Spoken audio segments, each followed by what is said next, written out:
straight and bright.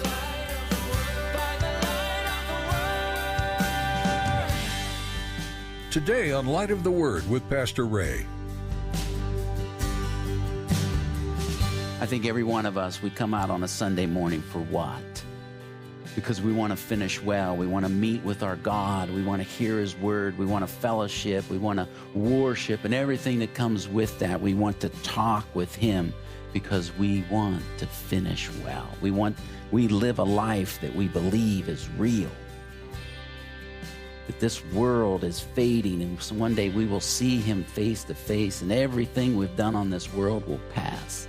Only what's done for Christ will last. Open your heart to us, Lord, so we can know your word. We come before you, Jesus. Speak to our hearts as we discover your love for us. How wide, how deep, how far. Pouring to us so we can learn to follow. One surrender at a time.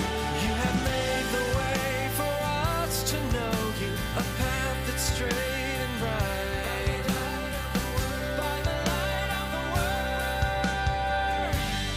The cycle of life is often recognizable as a series of patterns throughout human history. Whether it's a father and son, a king to an heir, or a teacher to a student, life is filled with raising up those who will take our place.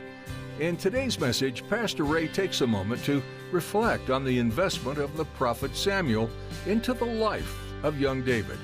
In our study, we gain an example of the importance of raising up the generation to follow with diligence and care.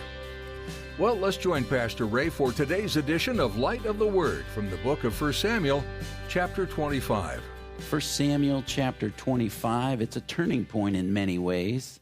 So, recap, Saul is king. He's usurping the throne. David is a man after God's own heart. He's the one who's called to be king, and we've been going through 15 years of drama. To be honest with you, I am not sure how many years to go, but I believe we're down to some short strokes here. And last week, David could have killed Saul. He didn't. Shows his grace and mercy, his respect for who he calls the Lord's anointed, puts the value and worth in the Saul. He doesn't determine someone else's worth. Well, in this chapter, it's almost like, who is this man? It's almost like we meet a different man in many ways. Awesome, one chapter, just what happened in the other. Ever feel like that in your life? A chapter in your life? How many times I feel, man, I was awesome. You know, that was awesome how I handled it. I feel so good. And then the next day or event or something comes, some little thing, and you go, how did I just implode on that? Who? In the old King James, I say, that's, you stinketh. What happened? You were doing so well. Well, you know what we see in David today? His humanness. And I appreciate that the scriptures record his humanness so I can relate to a real human. Though written 3,000 years ago, this is a man we will meet one day in heaven. And this is a man that we'll have conversations with. He'll go, yep. And we'll say, yep. I was doing so well. David goes, yep. I had great times, yep. And so let's get in and let's read this life of David in this chapter, kind of a break in some sense from Saul, and we'll pick him up again next week. Verse 1, Samuel 25. Our goal is to cover all the chapter, and so we'll be grouping some passages for context. Verse 1, then Samuel died, and the Israelites gathered together and lamented for him and buried him at his home in Ramah. And David arose and went down to the wilderness of Paran. Just like that. It almost sounds abrupt, doesn't it? The great man Samuel, the man who we've spent so much time reading and studying and gleaning so much from, this great man Samuel, he dies. One verse, just like that. And then we move on. Then David arose. What we're seeing here, and I believe by God's design as he writes the scriptures, our brother Paul tells us in Acts that there were judges given to the nation of Israel for about 450 years, ending with Samuel. And God is in his final stages of that chapter of the nation of Israel. Next chapter, King David. And so Samuel has fulfilled his calling. Samuel has fulfilled what God would have for him. He has invested in David. He has put himself into the next king. And now it's time for Samuel to depart. And notice how this word play comes so beautiful. Samuel died and David arose. David arose, and now this is the next chapter as it develops, and soon David will be king. But God so often does that. He has to remove the one man so he can raise up the next man, that people can look and go, this is the man that God has put and called here for this time and season. But without jumping and going on too far, what a life of Samuel. He was faithful to the Lord his whole life. From the age of 3 or 4, after he was weaned, he was given and dedicated by his mother to the tabernacle. And we read the life of Samuel continually being faithful to God and his word and the things that God would have him, even the hard things, even the things that no one would want to do, but by the calling of God that he does. And there's a man here. And when he met the Savior, he would hear, "Well done, thy good and faithful servant." Well done, Samuel. You did everything that I asked you to do, and you finished well. How about us? Let's just dedicate it right here, right now. Look, and it doesn't matter what it's been like in the past month or year. We got today, and we got our future life as we breathe, that we can say today, you know what, Lord? I want to finish well.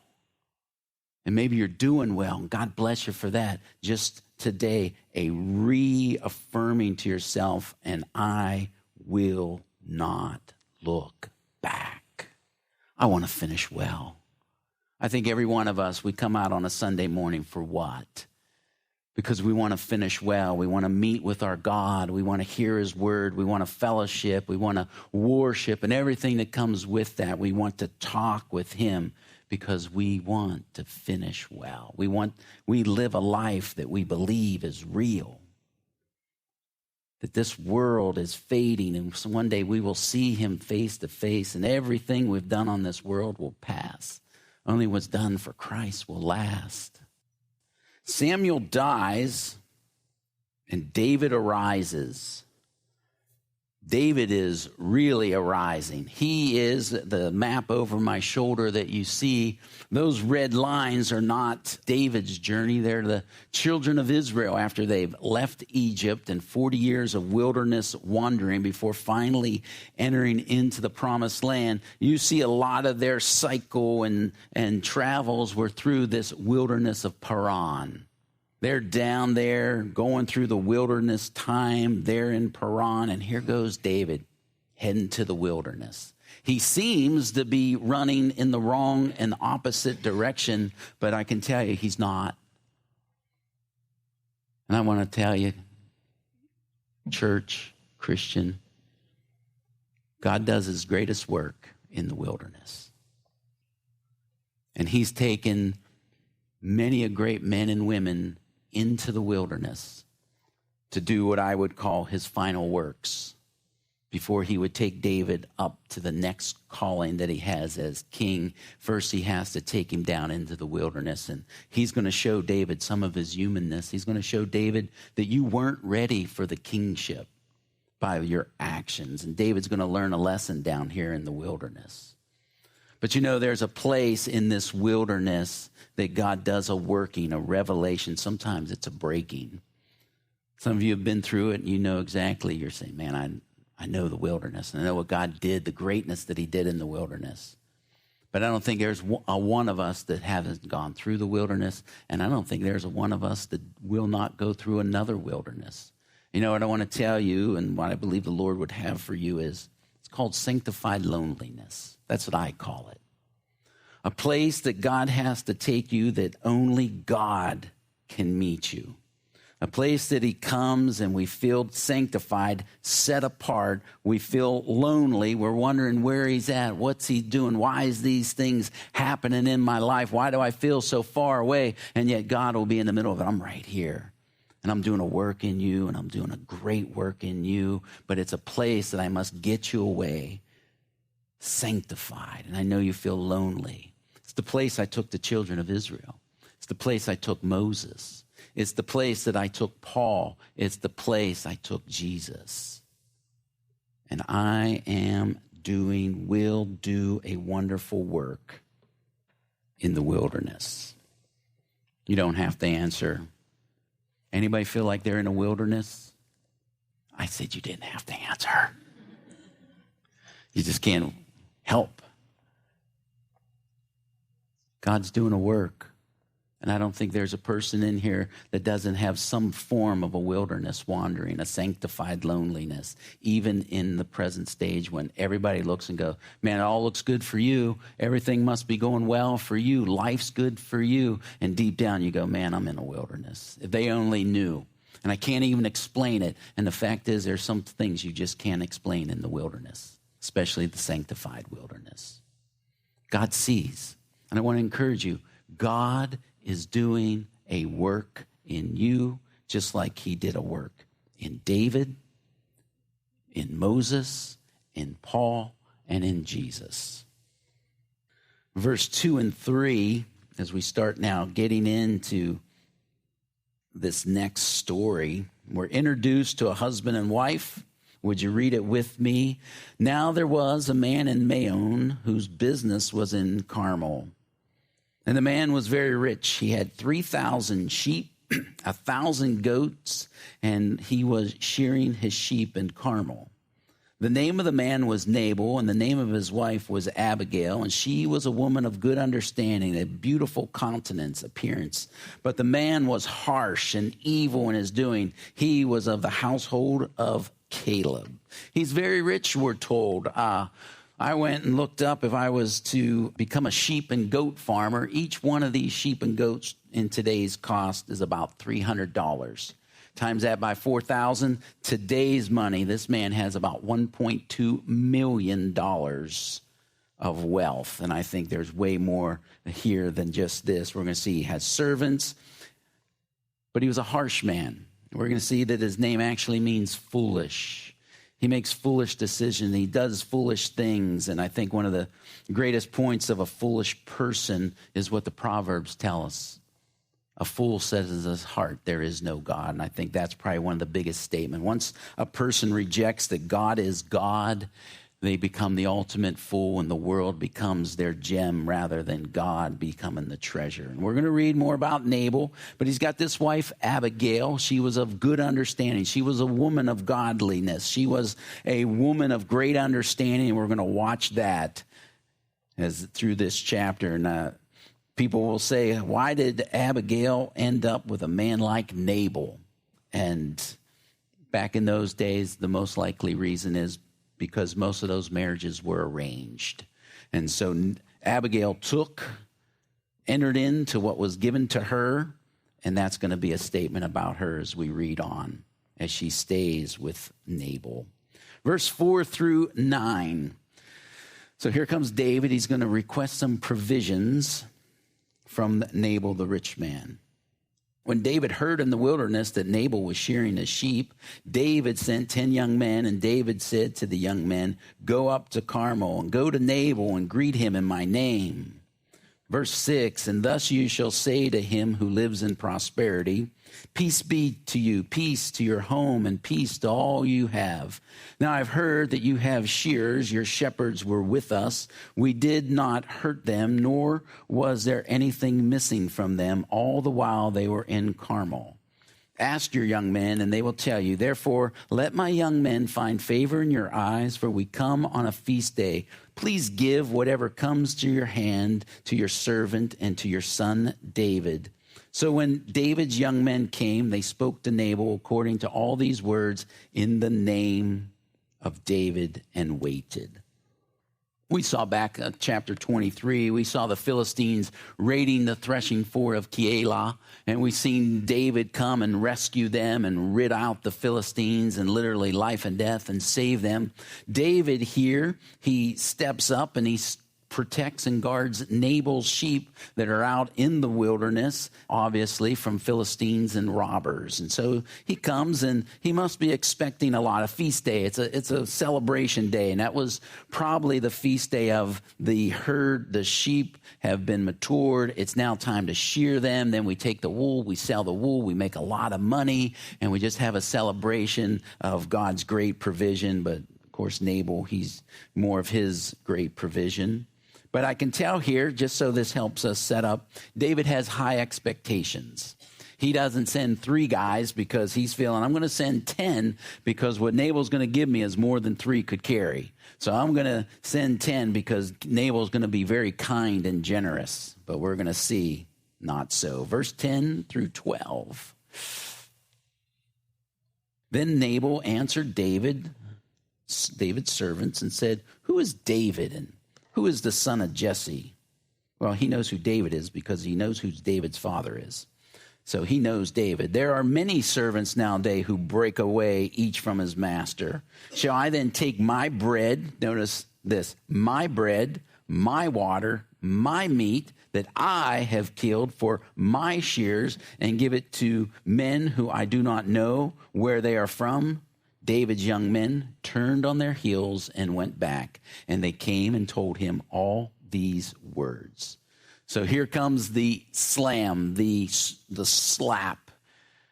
We see a man, Nabal, who's my, I. It's all me. And here he can't let go of his great provisions, but here he comes and he's like, he's a nobody. Why would I give something to a nobody? And here, notice that how it says, and David's young men turned on their heels. They're literally speechless. Last thing they thought they were going to hear, they're like, okay. And it's just turn on your heels. You just spin on your heel. I'm beating feet. I'm getting out of here because wow, that was a little harsh. Especially after what we did for you, how we protected you, and this feast that you're celebrating could have been a mourning if the Philistines would have came. If we didn't fight off the Philistines and keep your sheep from being robbed, we took nothing, and this is your response. Nabal is living up to his name as a fool, because here's what I say. Why would you insult a giant slayer? David kills giants. I'm just sitting there going, if anything, I'd be, as the proverb says. Because, I'll give Nabal this, but Proverbs 15, a soft answer turns away wrath, but a harsh word stirs up anger. The tongue of the wise uses knowledge rightly, but the mouth of fools pours forth foolishness. I could say to, hey, maybe Nabal's in this place. David, man, if I help you, Saul's going to come and kill me. He could still give us off, David, you know it. If I help you, I'm a dead man. Just what he did to the whole household of the priest. You know that story, David. I wish I could, but I can't. That would be wisdom. But I don't think he has wisdom. I don't think this is because the way he responds harshly. He makes a direct attack on the character of David. Says, who's David? He's a nobody. He's not a giant slayer anymore in his mind. That was nice, David, that we live in this nice land that we do because you killed the giant. David, and you were the one who were killing 10,000 of the Philistines who were constantly coming to rob us. But you know what, David? I have nothing for you. You're a nobody. Now we'll see verse 13. David is offended by Nabal's response. Then David said to his men, every man gird on his sword. So every man girded on his sword, and David also girded on his sword. About 400 men with David, and 200 stayed with the supplies. Can I just make this point? Nabal and David did not have any type of covenant agreement. That was the goodness of your heart, David. That was great. Sometimes you'll try to read that this was common in the day, that people would protect someone else's goods and expect a return. Man, it don't happen today. Man hasn't changed. David was not in a covenant agreement with Nabal. I'll guard your sheep, and then you'll give me some type of supply in the end. Can I say this as a reminder? You'll never know how much of a servant you are until someone treats you like a servant. When we serve, there has to be absolutely no expectation of any type of return. No rewards, no thanks, no attaboys, no nothing. And when someone treats you like a servant, you'll find out how much of a servant I really am. So David, you might have thought you were doing this out of the goodness of your heart, but now, check this out. David's bringing 400 men with swords, trained, seasoned, tested warriors to kill Nabal. If Nabal had his own security forces, he wouldn't have needed David. So the security forces that David are bringing is surely not the fight against Nabal's security forces, because obviously he doesn't have any. What we have here is overkill. This is absolute overkill. David's bringing 400, and it is overkill all the way. There's way more going on here than surface. Who is this man? How could David come to this place? What we saw last chapter, I will not touch the Lord's anointed. It's not for me to put value on anybody. Vengeance is not mine. Vengeance belongs to the Lord. And then all of a sudden we see this, boom, here he comes, absolute overkill. We got emotion riding. We got a lot of emotion riding here. And you ever get that place, as I was saying in the beginning, Song of Solomon, catch us the foxes, the little foxes that spoil the vine, for our vines have tender grape. You know, it's the little foxes that get us. Man, we can fight giants. We can withhold our tongue against people throwing spears at us. Then one day, a little fox comes. You know your little fox. That then all of a sudden you just find yourself going off. It's like, who am I? What happened? Where did this come from? I mean, I was so awesome here. I was so great here. I was strong and nearly invincible here. And then here comes this little fox across my vine, and I go nuts over it. I just respond with this high response. You know, we say it.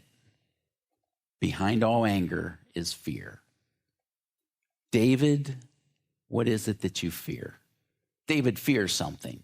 This response is an overkill to go kill one fool. I sit there and go, so what are we going to change the song, David? Is this the song you now want people to sing? Saul killed his 1,000, David killed his 10,000 plus one fool. Is that what you want your song to be about as you're going forth in your life, that you took 400 men to kill a fool? Someone who insulted you? What could be David's fear? I don't know. I could guess. I'm afraid my men are going to disrespect me. You have made the way for us to know you, a path that's straight and bright.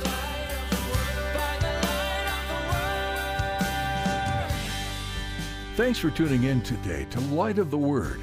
This message from Pastor Ray Bolus is part of a larger series that is giving us a new understanding of the Old Testament book of 1 Samuel.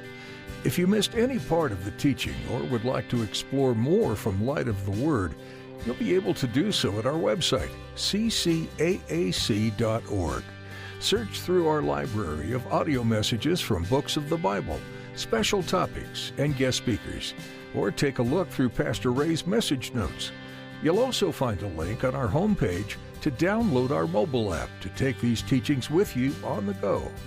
If you have any questions about this program or would like to share a prayer request with us, we'd love to hear from you. You can email us at mail@ccaac.org. That's mail@ccaac.org. We're honored to lift up our valued listeners in prayer, and we commit to do that for you as well. Are you part of a church family? Engaging in the Word with other believers is a great way to show your faith while finding and being able to give support. If you're in the Anne Arundel County, Maryland area, come join us at Calvary Chapel of Anne Arundel County. Visit ccaac.org for service times and details. We're excited to see you there. Thanks again for tuning in today for Light of the Word, illuminating the heart of God.